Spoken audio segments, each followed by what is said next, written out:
Pemirsa, warga di dataran tinggi Krayan, Kabupaten Nunukan, Kalimantan Utara digegerkan dengan adanya pesawat jatuh di area pegunungan Pak Ramayo yang menimbulkan kepulan asap hitam.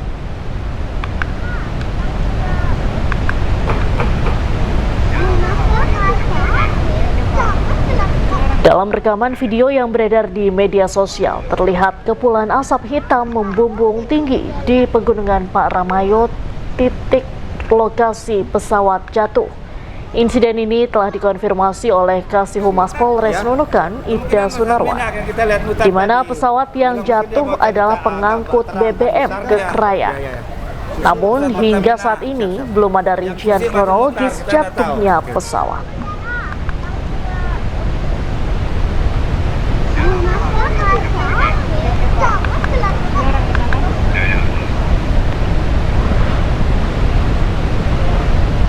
Pulang mungkin dia mau cari agak terang kan, mutar dia. Ya.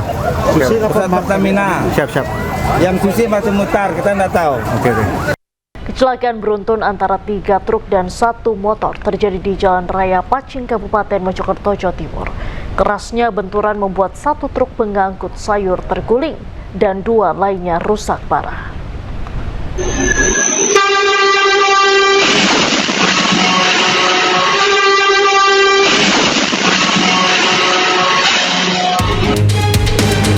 Dalam rekaman CCTV terlihat truk gandeng bermuatan pakan ternak dari arah Mojosari menuju kota Mojokerto tiba-tiba masuk ke lajur kanan hingga menabrak dam truk muatan tanah. Usai menabrak truk muatan tanah, truk gandeng terus melaju hingga menabrak truk pengangkut kencur dan terguling masuk gang rumah warga hingga menimpa sepeda motor. Kecelakaan 3 truk dan sepeda motor ini terjadi di Jalan Raya Pacing, Kecamatan Bangsal, Kabupaten Mojokerto. Akibat kecelakaan, sejumlah orang terluka, bahkan kernet truk gandeng terpaksa dibawa ke rumah sakit Sidowaras karena luka di wajah.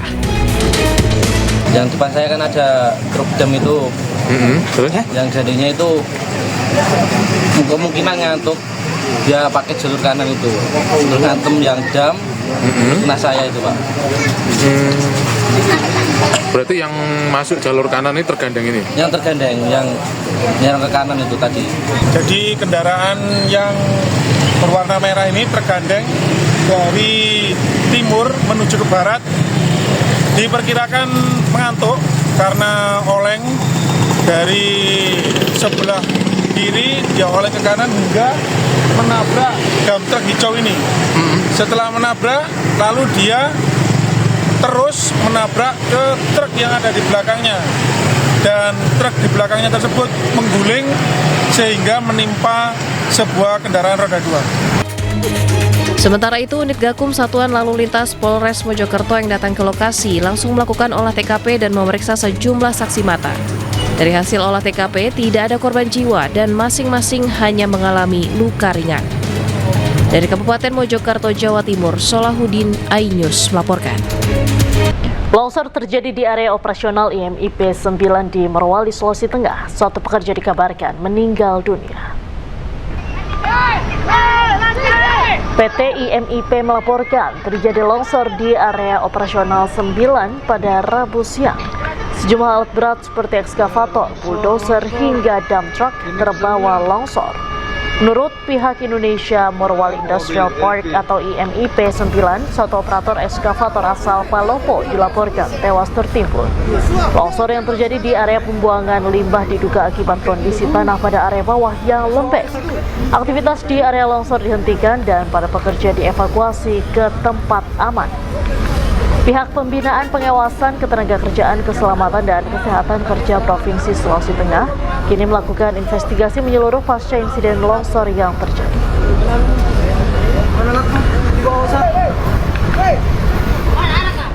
Kita ke informasi selanjutnya, pemirsa. Influencer sekaligus pengusaha Dr. Richard Lee penuhi panggilan Polda Metro Jaya untuk diperiksa sebagai tersangka.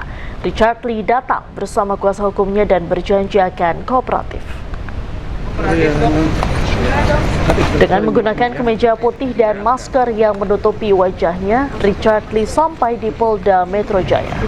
Richard diperiksa sebagai tersangka dugaan pelanggaran perlindungan konsumen terhadap produk kecantikannya. Ia berjanji akan menjalani proses hukum dengan kooperatif dan menjawab seluruh pertanyaan penyidik. Secara pribadi, Richard Lee mengaku sedih dan prihatin karena kasus ini melibatkan sesama dokter yang saling lapor dan sama-sama jadi tersangka. Saya menghargai hasil dari pra-peradilan dan hari ini dengan sikap kooperatif saya datang untuk memenuhi kewajiban saya sebagai warga negara yang baik. Saya sudah siap memberikan keterangan sejelas-jelasnya dan sejujur-jujurnya tentang produk yang saya jual. Semua produk yang saya jual legal dan BPOM dan diproduksi sesuai dengan ketentuan yang berlaku. Saya belum pernah menjual produk yang tidak berizin dan berpotensi untuk membahayakan masyarakat. Secara pribadi, yang buat saya sedih, konflik ini melibatkan 2 orang dokter, 2 orang sejawat, 2 orang yang profesinya sama-sama menjual skincare yang berakhir dengan saling lapor dan sama-sama jadi tersangka. Secara pribadi, saya jujur, saya sedih dan malu akan hal itu. Dan untuk mengetahui informasi selengkapnya, kami telah terhubung dengan jurnalis iNews Anissa Rizkia di Polda Metro Jaya. Selamat sore Anissa, apakah Richard Lee sudah selesai menjalani pemeriksaan hari ini?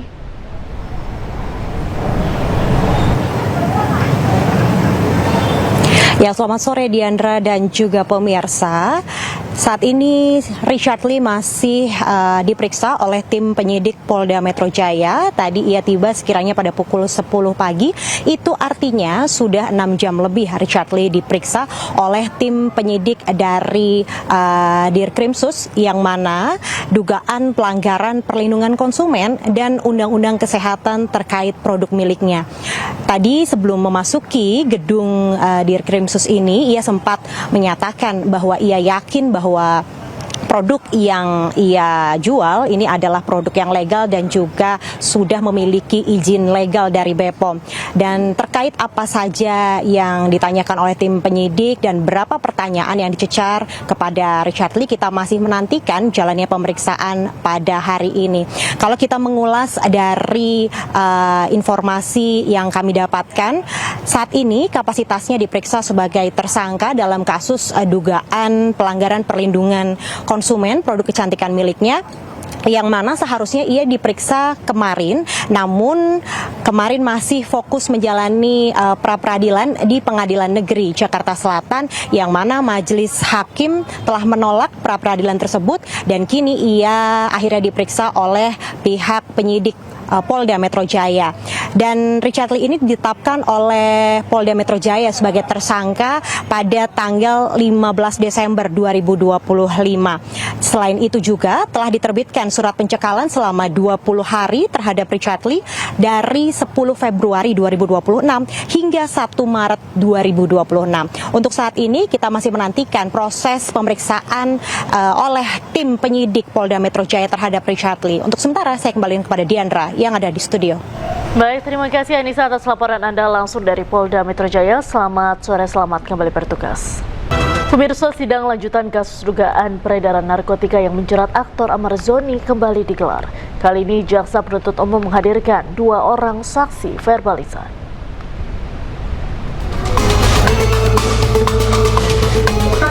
Sidang lanjutan kasus dugaan peredaran narkotika dengan terdakwa aktor Ahmad Zhoni kembali digelar di Pengadilan Negeri Jakarta Pusat.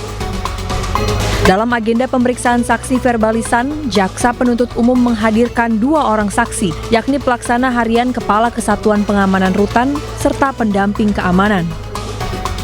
Keduanya dimintai keterangan terkait proses pembuatan berita acara pemeriksaan.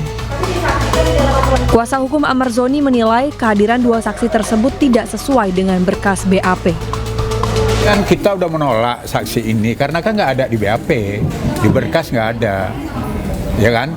Nah, pernyataan itu ya kan, ya yang dibuat itu, ya kan pasti sebenarnya kan ada yang memang akan diterangkan oleh Ahmad, nanti kita bikin di tanggapan di pledoi kita. Karena ya kalau keterangan itu kan ya kan dalam posisi Ahmad kan ya memang dalam keadaan tidak baik-baik saja kan. Di hadapan majelis hakim, terdakwa Ahmad Zhoni membantah sejumlah pernyataan saksi. Ia mengaku mengalami pemukulan saat proses pemeriksaan dan dimintai uang sebesar 300 juta rupiah oleh oknum dari Polsek Cempaka Putih. Hal ini dibuktikan melalui secari kertas yang ia serahkan kepada majelis hakim yang disebut berisi tangkapan layar percakapan permintaan uang tersebut. Selain itu, terdakwa menjelaskan terkait foto barang bukti berupa tas atau pouch yang menurutnya janggal. Kalau masalah yang clutch itu tadi, clutch bag tadi itu memang lucu sekali gitu loh keadaannya di saat kita sehabis diinterogasi, dihabis penganiayaan dari oknum kepolisian Polsek gitu kan. Nah setelah itu kami difoto gitu loh. Nah difoto dan di situ kan bisa dilihat sendiri fotonya ada 5 orang. Dari situ saya disuruh pegang tas itu gitu. Harusnya kalau memang fotonya rame-rame dan itu memang punya saya, barang saya atau apapun, ya harusnya saya pegang betul-betul. Tapi kalau ini keadaannya kayak akan-akan memang saya disuruh untuk megang tas itu gitu. Rencananya sidang akan kembali digelar pekan depan dengan agenda pemeriksaan saksi dari kubu Amarzoni. Dari Jakarta, Salam Pulungan, Rama Romadona, iNews melaporkan. Jadi tersangka dugaan penyalahgunaan narkoba dengan barang bukti 1 koper narkotika, ex-Kapolres Bima Kota AKBP Didik terancam dipecat tidak hormat. AKBP Didik menjalani sidang Komisi Kode Etik Divisi Propam Polri.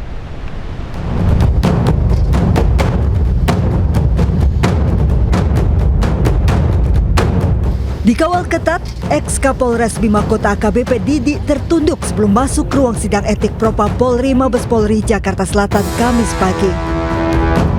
Sidang etik berlangsung tertutup namun Kompolnas diundang untuk mengawasi sidang. Kompolnas menilai AKBP Didik berpotensi dipecat tidak hormat. Kalau lihat dari pola kasus, dari karakter kasusnya, potensi untuk PTDH sangat besar. Cepat kayak begini, yang mendalam dan koordinasi antara kami dan Propam, ya, dan memastikan kerja-kerja profesional mereka, kami yakin nanti sanksi yang akan diambil adalah sanksi yang paling maksimal. Selain sidang etik, proses pidana kasus ini juga ditangani Bareskrim Polri. Tidak berhenti di AKBP Didik, polisi tengah menyelidiki jaringan narkoba ex-Kapolres Bima Kota. Tak main-main, sebagai Kapolres Bima Kota, AKBP Didik menyimpan 1 koper narkoba di rumah bawahannya Aibda Dianita. Dalam koper ditemukan 49 butir ekstasi, sabu, obat penenang, dan pil Happy Five. Ditetapkan tersangka penyalahgunaan narkoba, ex-Kapolres Bima Kota AKBP Didik terancam 20 tahun penjara dan denda 2 miliar rupiah. Dari Jakarta, Tim Liputan iNews melaporkan. Pemirsa, pagar rumah milik Wakil Presiden ke-10 dan 12 Yusuf Kala di Dharma Wangsa, Kebayoran Baru, Jakarta Selatan ditabrak mobil. Wanita pengemudi mobil tersebut diduga mengantuk.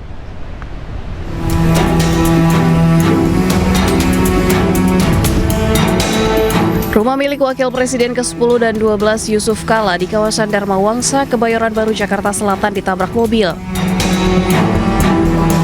Sejumlah pekerja memperbaiki pagar rumah yang rusak. Menurut penjaga, rumah tersebut kini diisi oleh anak Yusuf Kala. Sebelumnya mobil melaju dari arah Kemang menuju Dharma Wangsa. Pengemudi merupakan seorang wanita berusia 30 tahun. Jadi mobil ini dari arah Kemang. Ya mungkin kondisi yang mengendarai mobil ini sedang mabuk. Jadi dia menghantam tiang ini, lalu langsung ke ini mobilnya, sampai ke dalam. Sementara menurut polisi, pengendara tidak dalam kondisi mabuk, namun mengantuk hingga tidak bisa mengendalikan kendaraannya. Pengemudi pada waktu itu kondisi dalam keadaan ngantuk, kemudian out control, sehingga terjadilah kecelakaan menabrak bagian daripada pembatas rumah, yaitu pagar, yang mana memang kendaraan itu mengalami kerusakan, termasuk juga pagar yang ditabrak juga mengalami kerusakan. Hingga kini proses perbaikan masih dilakukan dan pengemudi pun bertanggung jawab atas kecelakaan ini. Dari Jakarta, Helmi Sajangbati, iNews melaporkan.